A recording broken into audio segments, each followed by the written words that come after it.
السلام عليكم، برحب بكم كلكم. أنا كتير بشكركم على دعمكم واستمراركم في دعمي وشير الفيديوهاتي كلها واشتراككم في قناتي.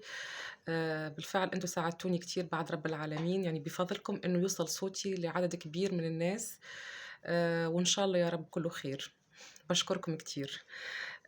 حابة نكمل في هذا الفيديو. احنا وصلنا في الفيديو اللي فات انه انا تم اخلاء سبيلي بعد ما تواصل سمو الشيخ مع النائب العام في البحرين وتم اخلاء سبيلي، مع انه انا كان مجدد لي 7 ايام سجن توقيف يعني على ذمة القضية اللي انا لا ليها فيها لا ناقة ولا جمل، كانت ملفقة تماما وحتى ما عندها اي اساس من الصحة.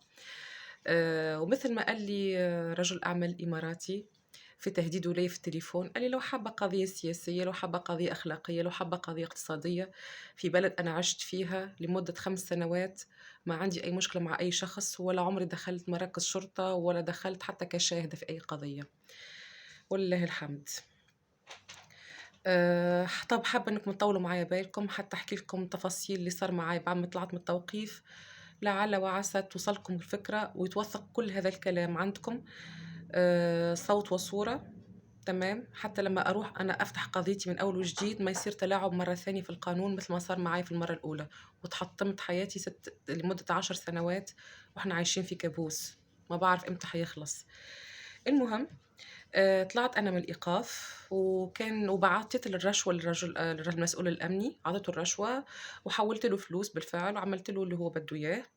أوكي، طلباته أوامر والتزمت الصمت مثل ما قال لي، ما تجيبي سيرة رجل أعمال، ما تحكي أي شيء، وبالفعل هذا اللي صار.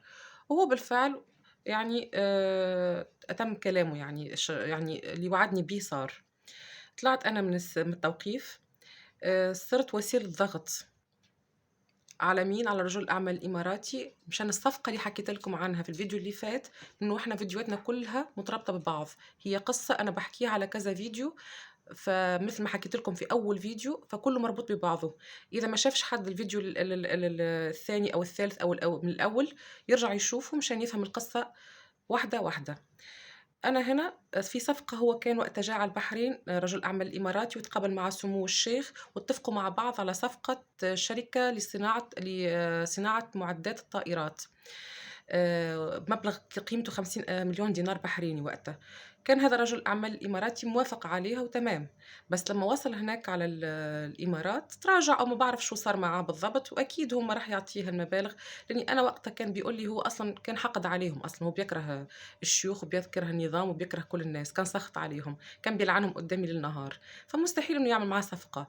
وتاني شيء هو خايف لا يقول لك أنا هي تكون يعني بداية الطمع، يعني نعطي 500 بعدين يقولوا 50 بعدين الله أعلم كم حيطلبوا مني، فما بدي أكون مثل بقر الحلوب كل شوي يمتصوا مني دمي.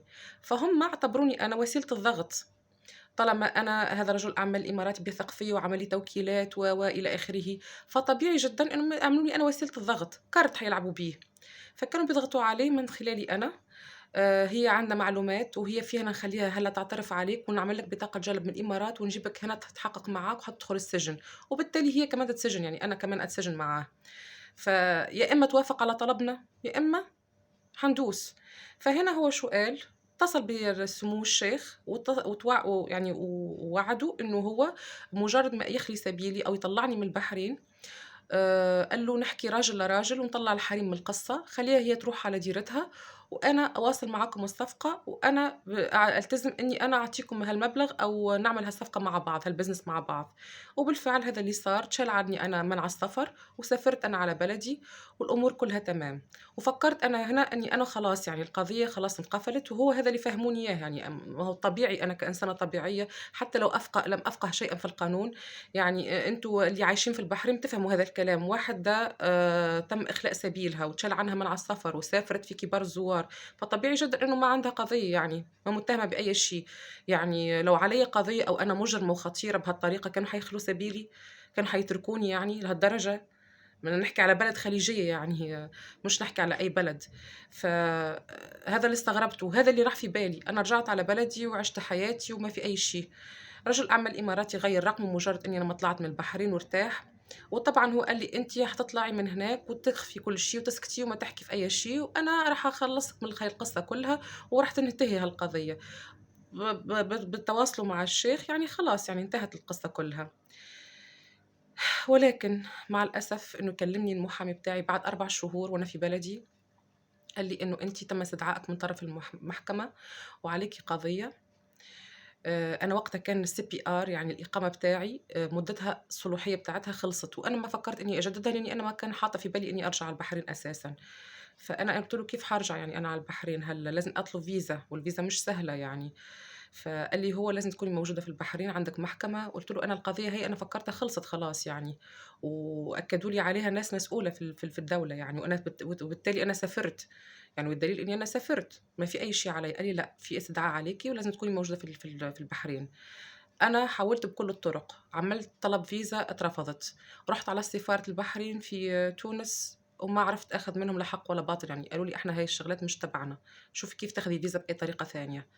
فأنا ما عرفت لا آخذ فيزا ولا عرفت إني أرجع على البحرين، وبالتالي ما عرفت إني أكون موجودة في المحكمة مع المستندات اللي معايا. بعثتهم على البحرين على المحامية، بعثت المستندات ما تفيد براءتي يعني. القضية اللي عملوها لي غسيل أموال، تهمة اسمها غسيل أموال. أنا عندي وثائق من وين جبت الفلوس، يعني من وين أنا هالفلوس هي عندي، أنا بايعة وكل شي موثّق. فحتى الأوراق اللي أنا بعثتها ما تم قبولها أنا أصلًا من المحكمة وما شافتها أصلًا وما اطلعت عليها، وقالت إنه لازم تكون هي المتهمة موجودة. ما باعرف هذا إن كان قانوني أو مو قانوني، أنا ما بافهمش في القانون. قالوا لازم تكون هي موجودة، حبيت إني أكون موجودة بس ما عرفت. بعثت محامي تونسي يعني من عندنا من على حسابي الخاص على البحرين، بس ما عرف. قالوا له لازم تكون أنت مباشر هنا مع حد بحريني، محامي بحريني مع بعض، تنسقوا مع بعض. فما عرف يعمل أي شيء. راح على الإمارات، كلمني هددوا رجل أعمال إماراتي، قال له سافر. كلمني في تليفون بيبكي بيقول لي: أنا عندي ولاد بدي أربيهم بدي أكبرهم، أنا خايف وأنا بنسحب. ورجع بالفعل على تونس. إحنا هنا وصلنا وقت الفيديو صار طويل شوي، فأنا مضطرة إني أوقف. ما راح أنسى إني أشكركم على دعمكم، وواصلوا دعمي والاشتراك في القناة وشيروا أكثر ما فيكم تشيروا يعني حتى توصلوا صوتي لأكثر أكثر وأكثر الناس، والناس كلها تطلع على كل مجريات الموضوع اللي صار معايا. السلام عليكم، استودعكم الرحمن. أنا حرجع أعمل لكم فيديو تاني إن شاء الله في القريب العاجل. السلام عليكم.